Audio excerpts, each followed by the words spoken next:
A lot of people are curious about the status of P. Diddy. Status of what? P. Diddy. Diddy. Puppy. The status of puppy. What do you make of that situation? Well, All right. No comment from Clive Davis. So the relationship between Clive Davis and Diddy is interesting because when Diddy's 23 years old, he's making a name for himself. Clive gave him $15 million to start Bad Boy Records. And then later on, they did even a bigger deal where Clive gave him $50 million advance on future earnings. This is 5 years later in 1998. $6 million upfront payment, $700,000 annual salary, and a state-of-the-art recording studio. We're talking $2 million recording studio. This is when he went after Faith Evans. He got Biggie in the early 90s. This is when... A lot of people are curious about the status of P. Diddy. P-D-D-Y. Diddy. Music, what do you make of that situation? Music, applause, no comment from Clive Davis. So, the relationship between Clive Davis and Did is interesting because when Diddy's 23 years old, he's making a name for himself. Clyde gave him $15 million to start Bad Boy Records.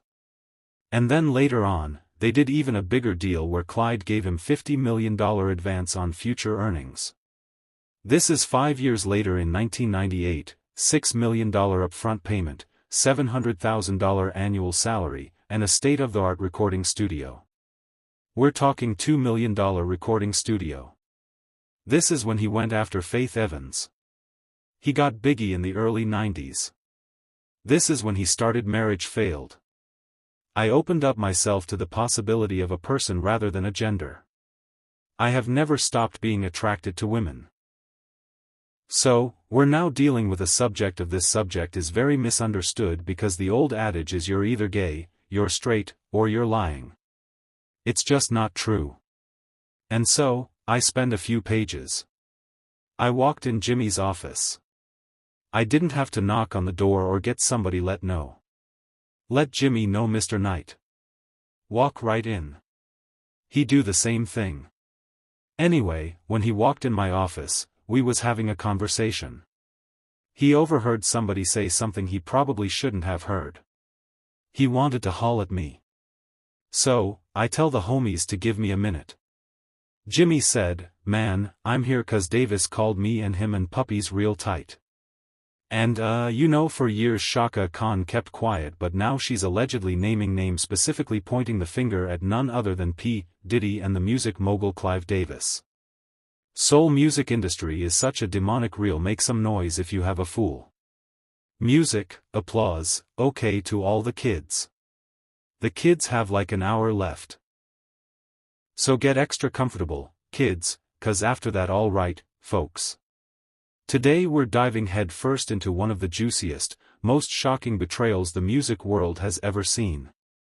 We're talking Diddy, Clive Davis, secret vaults, backroom deals, and a mountain of scandals that could take down entire empires. So grab your tea, settle in, and get ready because once we start peeling back these layers, you'll see that when legends fall, they don't fall alone. Let's get into it. Do you believe that Diddy was working for Intel? Well, if you go and see what Suge Knight said when Suge called in from prison and we did the call together, it was 6 collect calls, 15 minutes each. He said, nobody learns a behavior like this. This is taught. So, who could teach him about being an informant? Well, Diddy's father was an informant Lucas. If you've ever seen a movie American Gangster with Frank Lucas played by Denzel Washington, Frank Lucas was a guy that was a boss. He had $275 million of cash at one point. Davis's name kept coming up because there was rumors and allegations and again allegations suggesting that there was a relationship between Clive Davis and Sean Diddy. Tupac hit us with Hit Them Up and that joint was cold. I had to make the call of Biggie and I said we not going to respond. Somebody's going to get hurt. Music. New court documents show that TPD Davis accused Sean Diddy Combs of paying $1 million for the of rap icon Tupac Shakur. Music. This is what happened when Big Boy challenged Ice Cube to call the most famous contact in his phone. Hey man, if you dropped your phone, who could I call that's in your phone? The most famous person. Yeah, besides you. Snoop. Call him. See if he'll take your call. Come on, man. I know. If I call Dre will pick up. All right. See if we somewhere. What's going on with you and Snoop? Man, I don't know, man. Oh, he hit me back. Oh. Oh, no.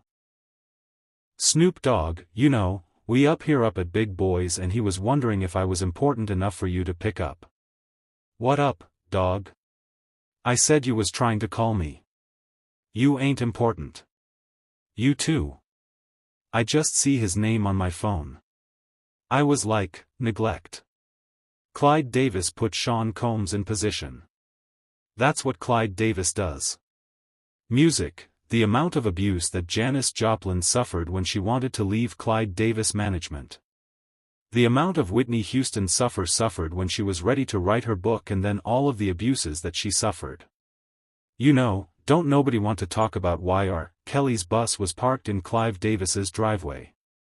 Why his tour bus was parked in Clyde Davis's driveway at the house where the went down between Chris and Rihanna. Don't nobody want to talk about why it was filled with video girls who were being now grab your snacks, because this story, it's pure industry drama. The kind people only whisper about in penthouses and stress over behind closed doors. It's the old tale we've all heard. The powerful music legend and his shining young protege. At first, it was pure magic. Picture this. A Harlem kid with endless swagger, big dreams, and wild ambition. And who's guiding him? None other than Clive freaking Davis. The man, the myth, the godfather of hit records. Together, they weren't just making songs. They were building an empire. Clive saw something special in young Diddy. And with his sharp eye and deep pockets, they became an unstoppable force. But oh, how quickly the tables turn about these guys. So genetics you can learn from there, right? Clive Davis' first deal he does with Diddy, according to research you could do in 1993 at 23 years old. Clive gives him $1.5 million to get his career going with his record that he started signing Biggie, signing all these other Lil' Kim, all these guys, that was with the help of Clive's $1.5 million. Some say there was something giving in return. And then obviously later on, when he wrote his memo, Clive Davis came out and said, "Look, the first time I'm ever saying this publicly. What is your opinion about the Melendez brothers? Do you think they should be out? How you doing, Mr. Davis? How are you? Good. Do you have any opinions about Mr. Melendez? American Music Awards. Are you going to be there? The AMA's American Music Awards. Mr. Davis, what if we have oops, sorry.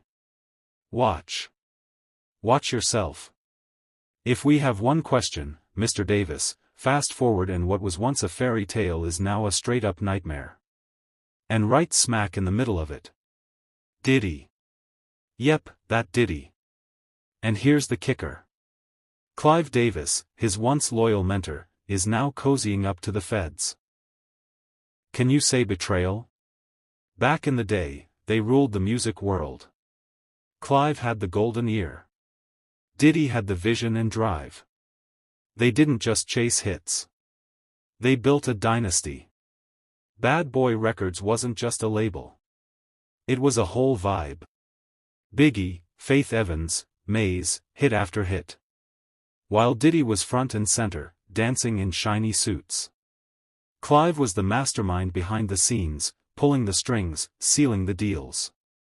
This wasn't just some friendly mentorship. This was a calculated grooming to build a music powerhouse. This is the most disturbing Diddy clip that I've seen so far. And it really honestly makes you realize that everyone who went to these parties isn't so innocent. Okay, we ain't going to have DJ Cassidy right now. Get on one. We fed y'all. We gave y'all some drinks. Now it's time to enjoy life. This is a celebration of life. This is a legendary white party. It's the real white party. Make some noise if you've been here before. Music, applause, okay. And to all the kids have like an hour left. So get extra comfortable kids, cause after that y'all got to go. It's a wrap for y'all, cause this thing turns into something that when y'all get older, y'all going to want to come to. Okay. So, let's just start to get our groove on a little bit, and the hour put the kids away. So, I ain't DJ. And when things got messy, Clive didn't budge. When Diddy got heat during the East Coast versus West Coast rap war, Clive stood right there. After the nightclub shooting in '99, Clive stayed firm. Even when Diddy settled that nasty SA case, Clive kept backing him. He wasn't just a mentor. He was Diddy's shield. But let's be real, armor doesn't last forever. Clive was never the passive type, sipping champagne in the background. Oh, no. This was a man who was active, hands-on, always steering the ship.